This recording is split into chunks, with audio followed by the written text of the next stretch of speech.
hear that?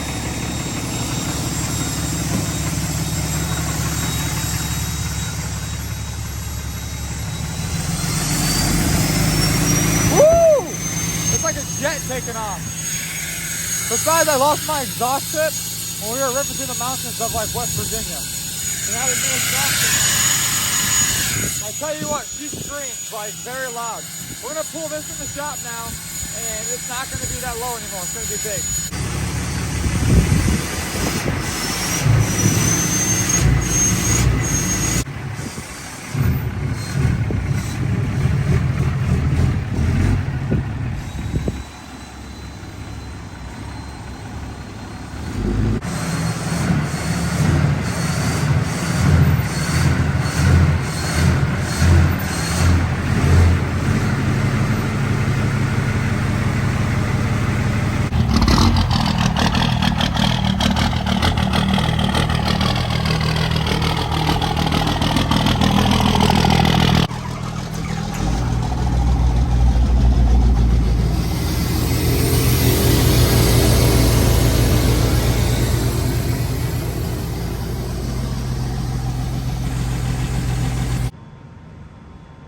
We got a bunch of boxes from Megacab because it can't be stock height anymore and it needs to turn.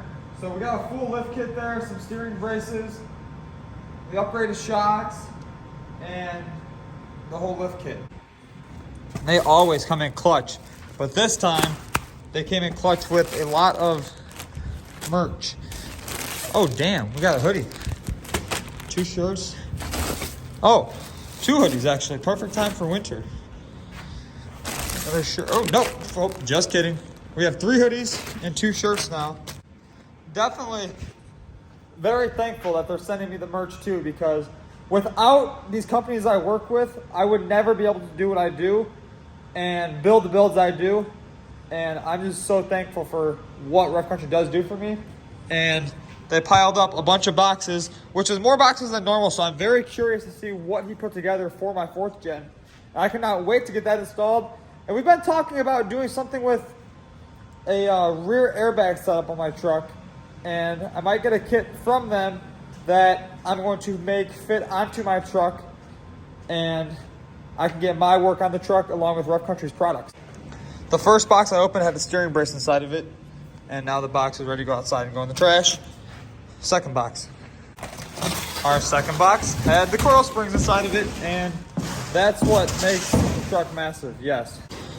Panhard drop, control arm brackets, coil springs, steering box brace, the bolts, the sway bar arm drops, another control arm bracket, bolts that bolt on these brackets to the axle, rear blocks. I got 2 sets of U-bolts. I don't know why. I'm sure I'm about to figure out why. Or no, I found out why. For axle tube difference. Yeah, so I'll probably have to use the bigger ones. I got the bigger axle. Pitman arm right here. Carrier bearing drop, but I'm probably eventually going to do a 1-piece drive shaft. And they also offer a Vertex coilover that I'm going to probably get onto this truck eventually after this lift's done. I think it's a direct bolt-in, so you can get the kit that, if you already have an existing 5-inch lift, they offer a coilover swap that allows you to take your coil spring out and put their Vertex coilover in, which is pretty sick.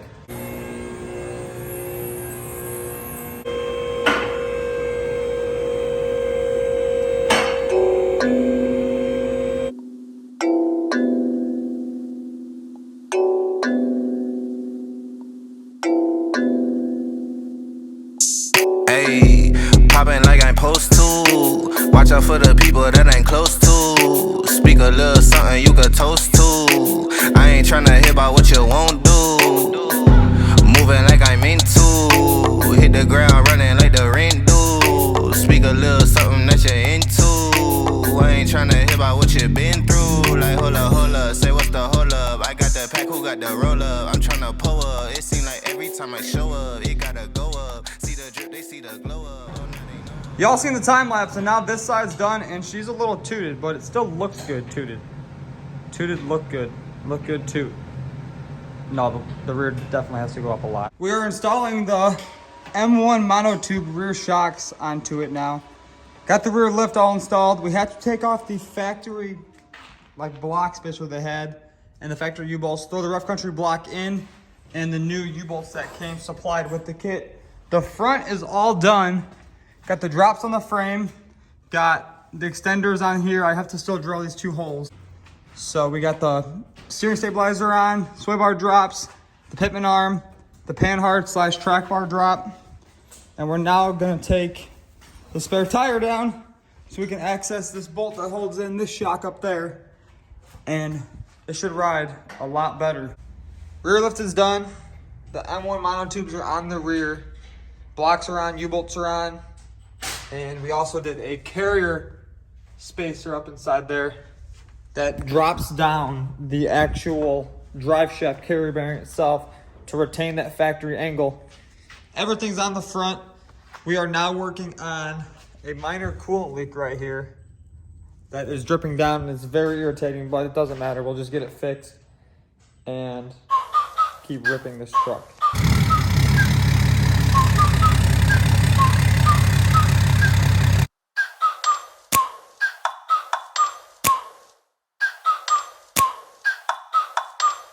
Like, ride with me if you ride with me, you can slide with me if you feel like 550 on the 5 sticky, come get high with me, that's a deal, right?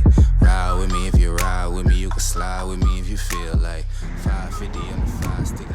And as you guys just seen, the Megacab is now lifted and it's definitely a lot taller. And we gotta order new tires. But we're not ordering 4 tires this time, we're ordering 6. And I have to go back down to North Carolina, by the way. But that's besides the point of this video. Also got the exhaust hung back up, waiting for my new exhaust tip to come in, and I have to slide it away from the leaf spring yet still a little bit. But that's because it's twisted a little bit too much and the spare tire was inside of it, but we definitely deleted that spare tire because it was old and all dry rotted. So now maybe I can get a dually spare tire up inside there because, you know, everything has to be a dually. But like I said, that's besides the point. Got the spring up front. I am putting a coilover on it in the very, very, very near future because I want it bigger. And it's not, like right now it's big, but I want it bigger. Like bigger to where I can like skate whatever size tire I want to put on it. And I think that would definitely be the move. And yes, or maybe like skate just maybe a 40. Well, as you guys see, the Megacab is definitely coming together, and we're not going to be skating 40s or 58s. What we are going to do, though, is we're doing a little bit taller in the front, so maybe like 2 inches higher in the front, and we're going to do an air ride setup for the rear that helps with towing. So I'm going to retain the same leaf springs. I'm going to have a helper bag that goes on it that's going to help when I'm towing my 44-foot gooseneck with all of these monster trucks to shows, along with my big truck to shows. That is getting a lot of stuff done to it as we speak.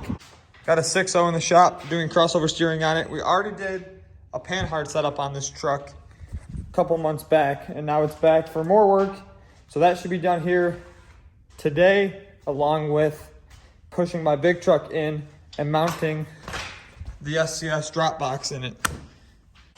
Oh yeah, by the way, I also stole this from Gabe, so he just will never receive it back, and it will now be mine.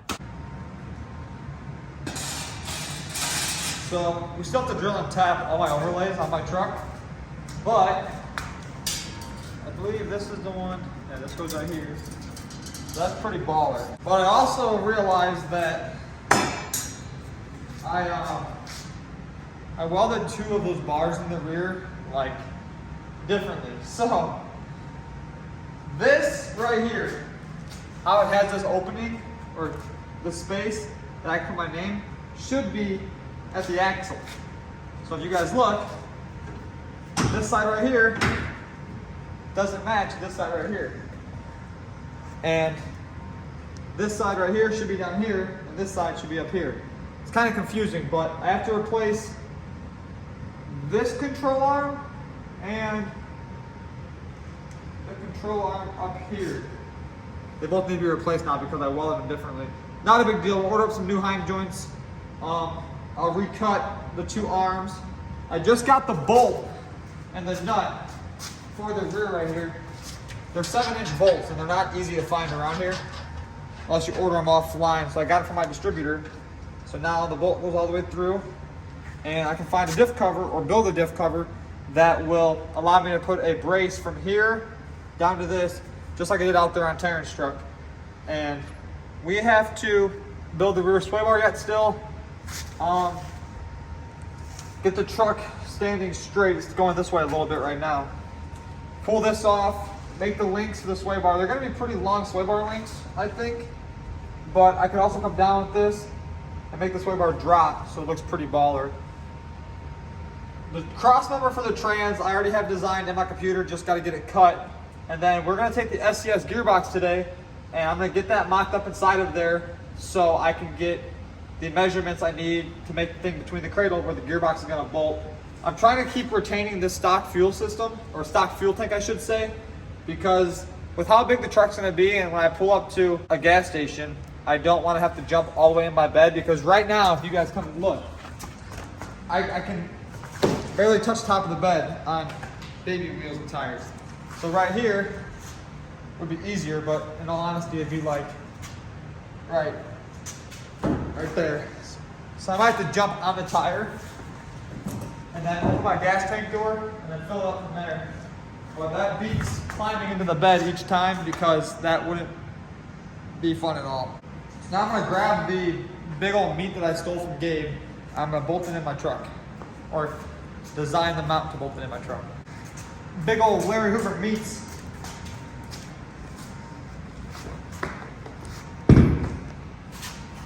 Whew.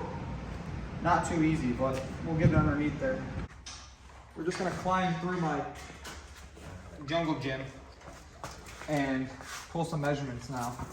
So I'm gonna mount it right here. I put this yoke on it that goes on to the drop box. It just slides on and it's held on by a bolt. And that allows me to put a 1410 U-joint, which is stock on these Dodges, between the trans and the transfer case.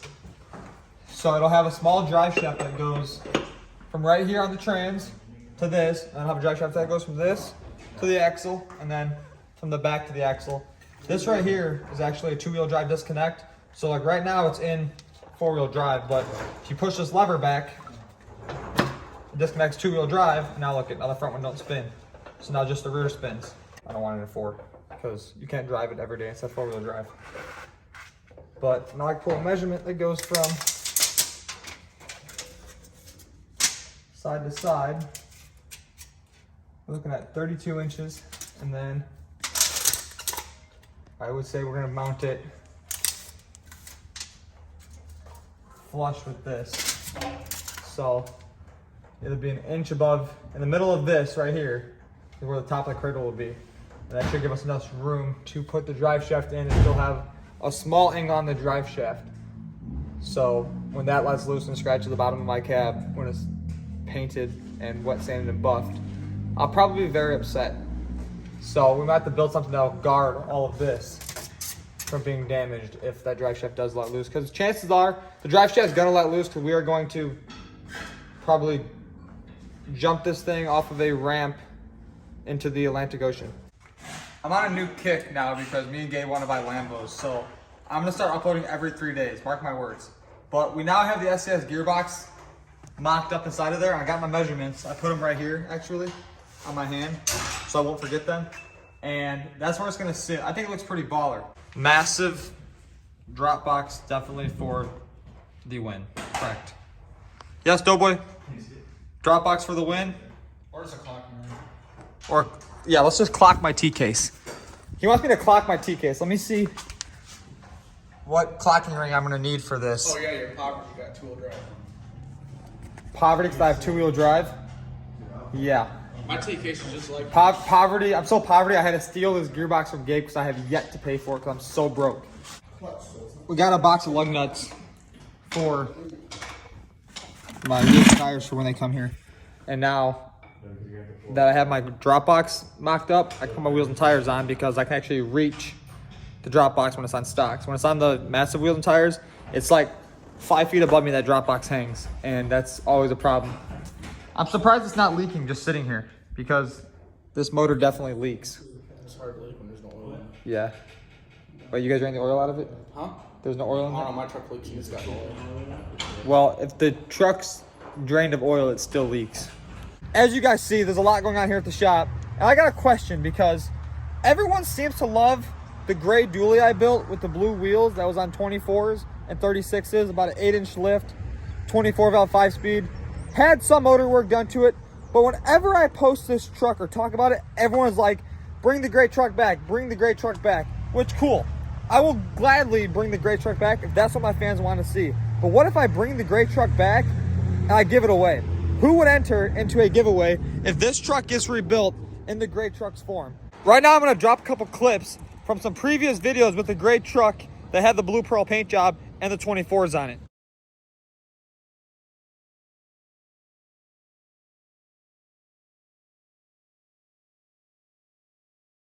You guys just seen that truck. This thing has the same tan interior with the manual transmission and a Cummins. And it's a long bed dually with the same suspension setup. So we could easily get a bed for this truck, paint it gray with blue pearl, get it perfect again, and I could give it away to one of my fans. So if you would enter into that giveaway, drop a comment below. I'm going to be posting on Instagram later in this week about it because I definitely think having the gray truck back is awesome, but giving it away would probably be the best feeling in the world, being able to give one of you guys that truck, and I can build it exactly how I built the last one, and you would have the baddest second gen dually on the face of the earth that shuts down shows, blows smoke ignorantly, and everybody loves it. Let me know down in the comments. But that's going to end today's video because we have a lot going on here. I have something else coming up in the next video for you guys that I really want you to see. So be sure to subscribe, like, comment, and I'll see you guys in the next one. Peace.